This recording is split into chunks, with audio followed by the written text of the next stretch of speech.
요한복음 3장 16절은 작은 복음이라고도 하고 성경 전체가 다 여기에 요약되어 있다고 할 수 있습니다. 이것이 우리에게 감동이 되는 이유는 이처럼 사랑하사라고 하는 구절 때문일 거예요. 하나님이 세상을 이처럼 사랑하사. 그래서 이처럼은 우리가 지극히, 영어로는 so, 이거 화면 띄워주세요. so loved, 정말로 사랑하셔서, 지극히 사랑하셔서, 이 말씀이 우리에게 감동으로 다가오는 겁니다. 여러분, 성경은 한마디로 요약해서 하나님의 사랑 이야기입니다. 그리고 하나님의 사랑이 어떻게 증명되었느냐, 우리 말씀 다시 한번 16절 우리 다음 페이지 같이 읽어보도록 하겠습니다. 시작. 하나님께서 세상을 이처럼 사랑하셔서 외아들을 주셨으니 이는 그를 믿는 사람마다 멸망하지 않고 영생을 얻게 하려는 것이다. 아멘. 하나님이 여러분을 사랑하는 증거는 바로 하나님의 외아들 예수님입니다. 예수 그리스도. 하나밖에 없는 하나님의 아들이신데 그분은 몸이 필요 없으신데 인간이 되셨습니다. 피조물의 모양으로 오셔서 그 많은 고통을 당하시고 순환을 당하시고 십자가에서 우리의 모든 죄를 다 가지고 죽으셨죠. 그리고 3일 만에 부활하셔서 죽음을 이기시고 부활하시고 지금은 하나님 보좌 오른편에 계십니다. 예수님은 온 세상 만물의 왕이 되셨죠. 우리가 나중에 온 세상을 이제 우리가 나중에 죽고 나오고 온 세상은 예수님이 다시 오실 때 심판을 받습니다. 그때 심판하는 주체가 예수님입니다. 처음에 예수님이 초림으로 오실 때에는 연약한 인간의 모습으로 오셨지만 예수님이 다시 오실 때는 온 세상의 왕으로, 온 우주의 왕으로 심판의 주인으로 예수님이 오시게 될 것입니다. 그래서 그 예수님은 지금도 우리와 함께 하시고 우리 안에 성령으로 함께 하십니다. 우리에게 감동을 주시고 우리에게 말씀하십니다.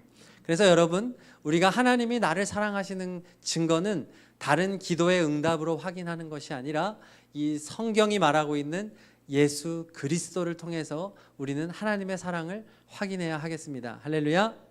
그렇기 때문에 우리는 내 상황이 어찌하든지 간에 변함없는 하나님의 사랑을 누릴 수 있는 것입니다. 비록 나의 현실이 내가 원하는 대로 이루어지지 않고 가정에 문제가 있고 직장에 문제가 있고 관계에 문제가 있다 할지라도 하나님의 사랑하고는 아무 상관이 없는 겁니다. 어떠한 문제가 있든지 여러분을 향한 지극한 하나님의 사랑은 변함없다고 하는 것을 여러분들이 꼭 믿으셨으면 좋겠습니다. 자, 그래서 요한복음 3장 16절은 제가 사랑의 방향성을 알려준다라고 말씀을 드렸죠. 지난주에 나눴던 첫 번째 핵심은 뭐냐 하면 하나님의 사랑은 어디를 향합니까? 한 사람을 향한다. 이것이 지난주 말씀의 핵심이었습니다. 이 위대한 요한복음 16장 말씀이 회중이 누구라고 말씀드렸죠? 이 말씀의 수신자, 요한복음 3장 16절의 수신자는 무리가 아니라 니고데모라고 하는 유대인, 바리새인 단 한 사람이었습니다. 이 엄청난 보석 같은 말씀을 단 한 사람을 두고 하셨다는 것. 그래서 하나님이 세상을 이처럼 사랑하사라고 말할 때 그 세상은 한 영혼을 향한다고 말씀을 드렸습니다. 여러분, 하나님은 여러분 한 사람을 지극히 사랑한다는 것을 믿으시기를 바랍니다. 그리고 그 사랑은 너무나 지극하고 어거스틴이 말한 것처럼 마치 이 세상에 여러분 한 사람만 존재하는 것처럼 하나님은 여러분을 사랑한다고 하는 것입니다. 예수님의 십자가는 여러분 한 사람을 위한 십자가다 라는 것이 지난주의 말씀이었고요. 오늘은 두 번째 하나님 사랑의 방향성을 나누려고 합니다. 다 같이 말씀을 우리 읽어보겠습니다. 16절 시작. 하나님께서 세상을 이처럼 사랑하셔서 외아들을 주셨으니 이는 그를 믿는 사람마다 멸망하지 않고 영생을 얻게 하려는 것이다. 아멘. 이 세상은 니고데모 한 사람도 되지만 말 그대로 온 세상 모든 사람을 말하는 겁니다. 그래서 두 번째 하나님의 사랑의 방향성은 온 세상 모든 사람을 향한다 입니다. 화면 넘겨주세요. 자, 그런데 하나님의 사랑이 지난주에 나를 향한다, 하나님 나를 지극히 사랑하신다 이러면 너무 좋잖아요. 하나님 나를 이렇게 사랑하시는구나. 그런데 오늘 말씀으로 넘어오면서 그 사랑이 마치 세상에 나만 있는 것처럼 사랑하신다고 해놓고 그 사랑과 같은 사랑으로 세상의 모든 사람들을 사랑하신다 라고 말을 하면 이것이 우리가 그렇게 달갑지가 않아요. 왜냐하면 나만 좀 더 사랑했으면 좋겠거든요. 하나님이 나를 조금 더 특별하게 생각했으면 좋겠는데 세상 모든 사람을 그렇게 사랑한다고 생각하면 왠지 사랑이 n분의 1 되는 것과 같은 그런 기분이 드는 걸 우리가 이제 그런 걸 이렇게 그런 느낌을 받게 되는 거예요. 그래서 하나님의 사랑이 이렇게 온 세상을 향한다라고 할 때 우리가 불편해지는 이유가 뭐냐 하면은 사랑이 가진 독점적인 그런 특성 때문에 그렇습니다. 자, 10계명 1계명 무엇입니까? 여러분 10계명 1계명 나 외에 다른 신을 섬기지 마라. 2계명은 뭡니까? 우상을 만들지 말고 그것들에게 절하지 말아라. 사실은 1, 2계명은 같은 말이에요. 굳이 하나 둘 나눌 필요가 없습니다. 근데 하나님은 저렇게 1, 2계명 10개 중에 무려 2개에 해당하는 가장 중요한 첫 번째, 두 번째 계명에서 저게 뭐예요? 너 나만 사랑해야 돼 라고 하는 말씀이잖아요. 다른 신 섬겼다가는 내가 가만두지 않을 거야. 하나님 사랑이시라고 하잖아요. 하나님은 사랑이라고 말을 하는데 그런데 하나님은 또한 동시에 말하기를 너 나만 사랑해야 돼. 독점하시는 거예요. 그래서 신명기 4장 24절을 다 함께 읽어보도록 하겠습니다. 시작. 내 하나님 여호와는 소멸하는 불이시요 질투하시는 하나님이시니라. 사랑의 하나님은 동시에 질투하는 하나님이라는 거예요. 이것은 다른 면이 아니라 같은 겁니다. 동전의 양면과 같이 한쪽 면 없는 동전은 동전이 아닌 것처럼 사랑은 반드시 독점, 질투의 속성을 가지고 있다는 거예요. 연인 사이에 지켜야 할, 부부 사이에 지켜야 할 첫 번째 덕목이 무엇일까요? 역시 10계명에 있습니다. 몇 계명인가요? 헷갈리시나요? 7계명. 10계명 7계명이 뭐냐 하면 뭐 하지 말지어다? 간음하지 말아라. 간음이 뭡니까? 바람 피는 거죠. 한마디로 사랑을 성경은 일부 일처제거든요. 너에게 하나님이 허락해 준 너의 배우자 이외에 다른 사람을 뭐 하지 말라는 겁니까? 사랑하지 말라는 거죠. 사랑하지 말아라. 그걸 간음이라고 말을 합니다. 단지 뭐 이렇게 성적인 그런 죄를 범한 것보다 더 중요한 것은 사랑이죠. 사랑이 갈라지게 하지 말아라. 이것이 제일 중요한 거예요. 그러니까 사랑에는 이와 같이 독점적인 특징을 가지고 있기 때문에 하나님이 나를 사랑한다고 그러면 좋은데 문제는 다 그렇게 좋아한다고 하니까 왠지 그 별것 아닌 사랑처럼 느껴지는 겁니다. 왜냐하면 우리가 인간이기 때문에 그렇습니다. 그래서 오늘 요한복음 3장 16절은 뭘 의도하는 걸까요? 하나님은 모든 사람들의 사랑을 독점하실 자격이 있다는 거예요. 반대로 인간은 하나님의 사랑을 독점할 수 없다는 걸 말해 주는 겁니다. 모든 사람이 다 하나님의 사랑을 받고 있고 그것이 마땅하다라고 하는 것을 성경은 말해 주는 겁니다. 저에게는 세 자녀가 있습니다. 제가 아내와 저는 둘인데 아이가 셋이니까 당연히 갈등의 요소가 되겠죠. 자녀가 이렇게 셋 이상 되는 곳은 아마 더 느끼실 텐데 그러니까 자꾸 첫째 아이한테 요구를 하게 되죠. 아무래도 얘가 좀 더 컸으니까 야 네가 참어. 네가 첫째잖아. 네가 언니잖아. 그냥 네가 참으면 다 해결돼. 쟤는 컨트롤이 안 돼. 쟤는 그나마 네가 컨트롤 되니까 네가 참어. 그러면 얘는 얼굴이 그냥 확 굳어가지고 그냥 이러고 그냥 방으로 들어가고 그러죠. 그러면 동생들은 역시 우리 언니밖에 없어, 누나밖에 없어 하면서 이렇게 할까요? 안 그래요. 얘네도 늘 피해자예요. 늘 피해자. 도대체 얘네들은 왜 항상 피해자인 건지? 아빠는 뭐 쟤만 좋아하고 막 계속 그러는 거예요. 그러니까 사랑이 n분의 1이 된다라고 생각이 드는 거죠. 이것은 자녀의 입장에서 그런 거예요. 여러분들도 아직 부모가 안 되셨겠지만 이제 다 부모 없으시죠? 부모가 돼 보면 이제 느끼게 됩니다. 자녀가 아무리 많아도 사랑이 n분의 1이 되지 않아요. 그게 하나님이 그렇게 만드시더라고요. 부모의 사랑은 절대 n분의 1이 되지 않습니다. 무한한 사랑이 자녀에게 이렇게 흘러가는 거예요. 여러분들도 제가 둘째만 좋아한다고 하는 그러한 잘못된 거짓 소문을 들고 있는데, 저는 둘째만 좋아하지 않아요. 저는 아이 셋을 제 생명보다 다 소중하게 여겨요. 다만 둘째가 조금 제 스타일일 뿐이에요. 이상하게 매력이 가는 거예요. 그렇지만 다른 애들을 제가 덜 사랑하는 게 아니라고요. 이게 오해라는 거죠.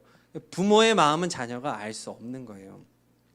지들끼리 막 그렇게 얘기하는데 언제 이거 다시 얘기를 해줘야 될 텐데. 자, 마찬가지로 자녀는 부모의 마음을 절대 헤아릴 수 없어요. 그 막 솟아오르는 엄청난 사랑을 자녀는 모릅니다. 마찬가지로 감히 피조물인 인간이 하나님의 사랑을 우리가 어떻게 알 수 있겠습니까? 그러니까 하나님이기 때문에 이 엄청나게 많은 인류, 그렇죠? 70억이 넘는 인구를 하나하나를 그렇게 지극히 다 사랑할 수 있을까 싶은 건 우리 입장이죠. 하나님은 그러고도 남는 넘치는 사랑을 가지고 계신 전능하신 하나님이신 줄로 믿습니다. 여러분들의 머리카락 하나까지도 다 세어서 아세요. 그러나 여러분만 알고 있는 게 아니라 다른 사람까지도 다 알고 있다는 거예요. 하나님의 사랑은 온 우주보다 크기 때문에. 그래서 여러분, 우리는 하나님의 사랑을 독점할 수 없습니다. 독점할 필요도 없습니다. 이미 충분하기 때문에, 흘러 넘치기 때문에. 예수님의 십자가는 한 사람만 구원하는 십자가가 아니라 아담으로부터 시작해서 마지막 예수님 다시 오실 때까지의 모든 인간의 죄를 다 씻어주는 능력의 십자가인 줄로 믿습니다. 지금 이 니고데모에게, 한 사람에게 이 말씀을 전해줬잖아요. 근데 이 니고데모는 누구였냐 하면 유대인이에요. 그리고 유대인 중에서도 바리새인입니다. 성경 전문가, 율법에 목숨을 건 사람들, 게다가 사내들인 의원입니다. 국회의원이에요. 법원이에요. 더구나 예루살렘의 사내들인이에요. 가장 대표가 되는 사내들인 70명, 71명밖에 되지 않는 매우 이 나라를 대표하는 지도자입니다. 그 엄청난 사람, 그 니고데모가 어려서부터 들었던 말씀은 뭔지 아십니까? 하나님은 이스라엘의 하나님이라고 배웠어요. 이스라엘을 택하신 하나님. 그래서 아브라함을 택하셨고, 아브라함으로부터 민족이 이루어지고 하나님께서 이스라엘이라고 하는 민족을, 이 나라를 세우셨고, 이 나라에 십계명을 주셨고 율법을 주셨고, 지금까지 하나님은 이 이스라엘을 이스라엘의 하나님이시고 우리는 선택받은 백성이다, 선민이다 라고 하는 사상을 어려서부터 배웠던 것이 바로 이 니고데모란 말이에요. 그래서 지금 이 이스라엘을 점령하고 있는 로마, 이거 악이죠.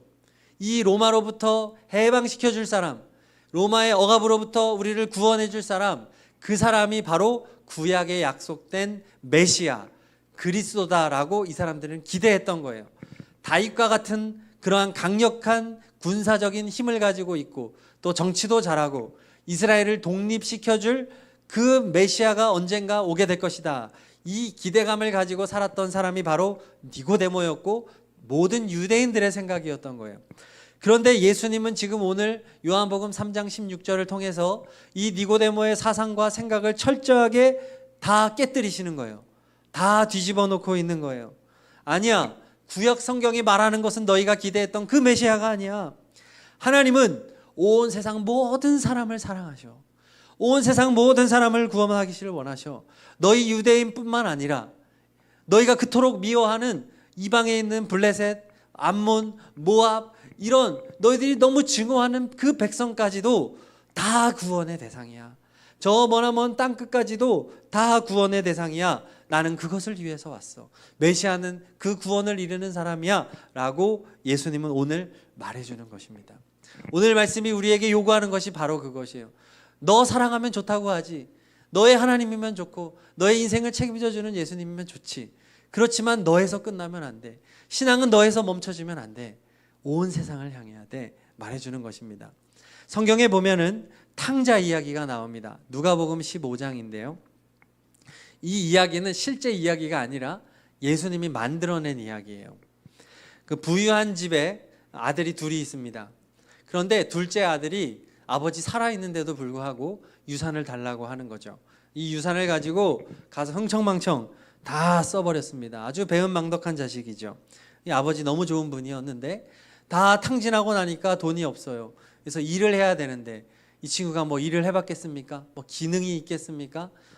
이 당시에 그러니까 먹을 것이 없고 너무 힘드니까 내가 아버지에게로 돌아가서 아버지의 종이 되어야 되겠다. 거기서는 최소한 굶어 죽진 않겠지. 아버지는 좋은 분이니까. 그래서 내가 이제 돌아가서 아버지의 아들이라고 내가 불림받지도 못하겠다. 그냥 내가 가서 종으로 살아야 되겠다 하고 돌아갑니다. 자, 그랬더니 어떻게 됩니까? 저 멀리에서 얼마나 누추한 모습으로, 그쵸? 등도 굽고 막 터덜터덜 걸어오는데 아버지는 이 아들을 멀리서 알아봅니다. 내 아들이구나. 그동안 너무나 기다렸던 거죠. 이 아들을 향해 달려갑니다. 끌어안아주고 막 냄새도 나고 할 텐데도 그런 거 아랑곳하지 않습니다. 이 아들을 끌어안고 다시 모든 것을 회복시켜 줍니다. 그렇게 그리고 잔치를 벌여줍니다. 자, 그때 첫째 아들이 등장을 하죠. 첫째 아들이 등장을 해가지고 탕자의 형입니다. 형이 등장해가지고 섭섭해하는 거예요. 아버지한테. 아버지, 나를 위해서는 말이에요. 뭐 특별히 뭐 해준 것도 없는데 저 자식이 돌아왔는데 어떻게 이렇게 잔치를 열어주시고 이렇게 하실 수가 있습니까? 그때 아버지가 마지막으로 말씀하죠. 얘야, 잃어버린 나의 아들이 돌아온 거야. 그리고 마지막으로 한마디 합니다. 얘는 나의 아들이기도 하지만 너의 동생이야 라고 말해줘요. 동생이라고 말을 안 하기 때문에 너에게는 동생이야. 나도 잃어버린 아들을 찾은 거지만 너도 잃어버린 동생을 찾은 거야. 우리가 같이 기뻐하고 잔치하는 것이 마땅해 라고 말하는 겁니다. 여러분, 누가 탕자일까요? 둘째 아들도 탕자였지만 이건 보편적인 인간의 모습이지만 우리 믿는 사람들에게 주시는 교훈은 첫째 아들이 탕자인 것입니다. 나만을 위한 신앙, 아버지의 사랑을 나만 독점하려고 하는, 아버지의 사랑이 얼마나 큰지 헤아리지 못하고 아버지의 재산에 눈이 멀고 내가 더 가지려고 하는 이기적인 마음, 이 첫째 아들이야말로 진정한 탕자다라고 하는 것입니다. 청년 여러분, 하나님은 온 세상 모든 사람을 사랑하십니다. 정말 배은망덕하고 우리 주변에도 그런 사람들 있지 않습니까? 정말 여러분들의 주변에 가족 중에서라도, 친척 중에서, 또 직장에서 정말로 나의 마음을 긁어놓고 정말 분노 유발하는 사람들 있잖아요. 하나님은 바로 그 사람을 위해서도 예수님은 십자가에 달려 죽으신 줄로 믿습니다. 그 모두를 하나님은 다 아들로 생각하시는 거예요. 다 자식으로 생각합니다. 다만 그들은 잃어버린 자식인 것이죠. 하나님은 그들을 다시 찾기를 원하신다고 하는 것입니다. 그래서 오늘 이 요한복음 3장 16절은 우리에게 도전하는 겁니다. 하나님이 너를 그렇게 사랑해. 그런데 너만 사랑하는 게 아니기 때문에 너의 인생 가운데 너의 주변을 돌아봤으면 좋겠다. 너의 주변에 하나님의 사랑이 필요한 사람들이 있지 않니? 예수님이 필요한 인생들이잖아. 너가 그들에게도 복음을 전하며 그들에게도 하나님의 사랑을 나눠줬으면 좋겠다. 이것이 오늘 말씀이 우리에게 주는 교훈인 것입니다. 여러분, 서울에 가면은 양화진 외국인 선교사 묘원이 있습니다. 가보신 분 계신가요? 조선시대 우리나라 1885년에 공식적으로 우리나라에 처음으로 선교사님이 우리나라 땅을 밟습니다. 지금으로부터 한 150년, 아주 오래전이 아니에요. 그 전에 우리나라는 참으로 미개하였고 너무나 어려운 나라였죠. 전쟁이 끝이 없었고 그런 이 알려지지도 않은 조선이라고 하는 나라에 선교사님들이 들어와서 학교를 세우고 병원을 세우고 교회를 세우고 복음을 전해주고 이 땅에서 너무나 많은 선교사님들이 죽었습니다. 그리고 풍토병이 많았기 때문에 선교사님들의 어린 자녀들도 매우 많이 죽었습니다. 거의 안 죽은 가정이 없을 정도로. 그래서 외국인 선교사 묘원에 가면 그 이름 모를 어린이들의 묘비 그 구역도 따로 있어요. 거기에 가면 마음이 얼마나 짠한지 모릅니다. 그들이 어떻게 대부분 미국에서 많이 오셨는데 얼마나 잘 살고 부족한 것이 없는 그러한 나라에서 살고 있던 이들이 이름도 알려져 있지 않은 이 조선에 와서 자신들의 인생을 다 갈아서 이렇게 희생할 수 있을까요? 이것은 바로 오늘 말씀 때문입니다. 하나님이 세상을 이처럼 사랑하셔서 이 말씀 때문입니다. 양화진 외국인 선교사 묘원에 가면은 거기에 기념관에 이런 다음 페이지를 보여주시면 저런 글씨가 써 있습니다. 같이 읽어볼게요. 시작. 하나님이 조선을 이처럼 사랑하사. 하나님이 조선을 이처럼 사랑하사. 저 마음 때문에 선교사님들은 자신의 인생을 던진 것입니다. 다 바친 것입니다. 우리 이 시간 다 함께 좀 기도했으면 좋겠는데요. 우리 찬양팀 좀 반주를 좀 부탁을 드리겠습니다. 세상 모든 사람들이 구원받기를 원하시는 우리 주님을 생각하시면서 우리 주님의 이 복음이 나의 이웃들에게 전해지기를 소망하면서 우리 다 함께 그런 또 특별히 여러분 가까운 곳에 있는 여러분들의 이웃들을 생각하시면서 기도하는 시간을 좀 갖도록 하겠습니다. 우리 다 함께 한 3분 정도 기도하도록 하겠습니다. 하나님 아버지, 이 땅에 복음을 증거하기 위해서 오신 우리 선교사님들이 그들의 생명과 그들의 가정과 미래를 모두 다 내어 던지고 이렇게 헌신하여 우리나라가 지금 예수님을 믿게 되었고 우리도 복음을 믿게 되었습니다. 하나님, 우리도 하나님의 이 사랑의 마음에 동참하기를 원합니다. 하나님의 사랑에 동참하기를 원합니다. 오 하나님 도와주시옵소서. 하나님 도와주시옵소서. 아버지 하나님, 우리 성도들을 인도하여 영원 구원의 마음을 품고 우리를 사랑하시는 하나님을 기억하며 우리도 하나님을 사랑하고 이웃을 사랑하며 복음을 증거하는 삶을 살기를 원합니다. 아버지 하나님, 한 영혼 한 영혼을 지극히 사랑하시는 하나님을 기억하며 우리도 믿음으로 설 수 있도록 도와주시옵소서. 아버지 도와주시옵소서. 하나님 아버지, 우리들의 마음을 인도하여 주시고 내 주변에 예수님을 알지 못하는 이들에게 예수님의 사랑을